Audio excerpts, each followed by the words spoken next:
The world is filled with amazing museums that have artifacts, showing off our history and teaching us about our pasts. Museums are full of secrets that only reveal themselves at night. We've all been in a situation where we're visiting a museum and you take a wrong turn, and you find yourself away from the hustle and bustle in an empty hallway, where you see a ghastly apparition or maybe the bones of some long-dead organism move in such a way that you think the skeleton is looking right at you. Well, to add to it, here are top 5 of the scariest haunted museums of all times. Number 5. John Zaffis is a second-generation paranormal researcher with over 40 years of experience. He's been all over the world looking for ghosts and demons and other unnatural phenomena. He starred in reality TV shows, made appearances in documentaries and has been an expert guest on many radio programs. All of this knowledge about the world beyond has been put to good use in his very own museum. Many of the items he has collected over the years are held here. Zaffis claims that a lot of the items held here are indeed haunted and demonic. He cleansed the items before putting them on display. Although some are particularly active and must be kept in special cases, and if you've heard of Annabelle, you know exactly what that means.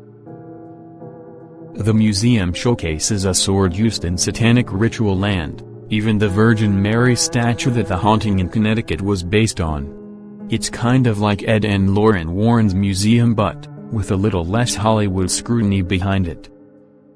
Number 4. Back in 1995, J.D. Healy and Catherine Schultz would write letters to serial killers. Often they would get a note or two in response, maybe even some artwork. Then they would put all these deadly works on display. Eventually these exhibitions became so popular that it was decided that they would populate a whole museum, and so it went. In San Diego's purported oldest mortuary, the Museum of Death was open.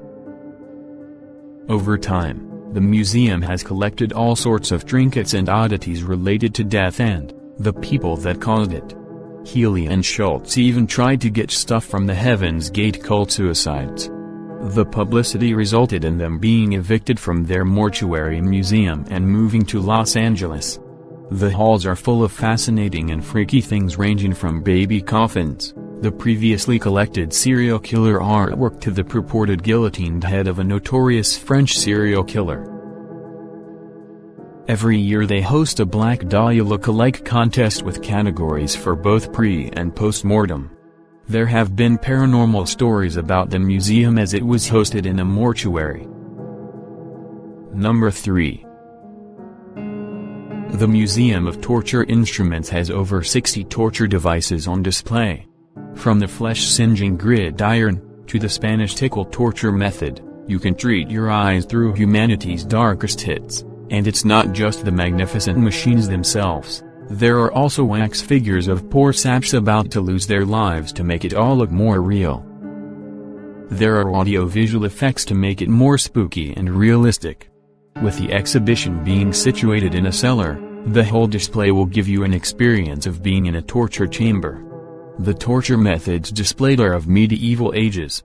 There are little boards and signs next to every instrument explaining how the method was used and why it was used. Number 2.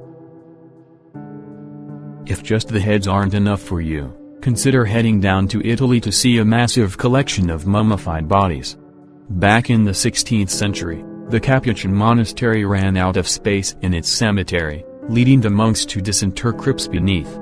After mummifying a few friars, it became somewhat of a status symbol to be entombed in the catacombs. Many folks asked to be preserved in fancy clothes. For a long time, the catacombs were maintained through donations from relatives of the dead.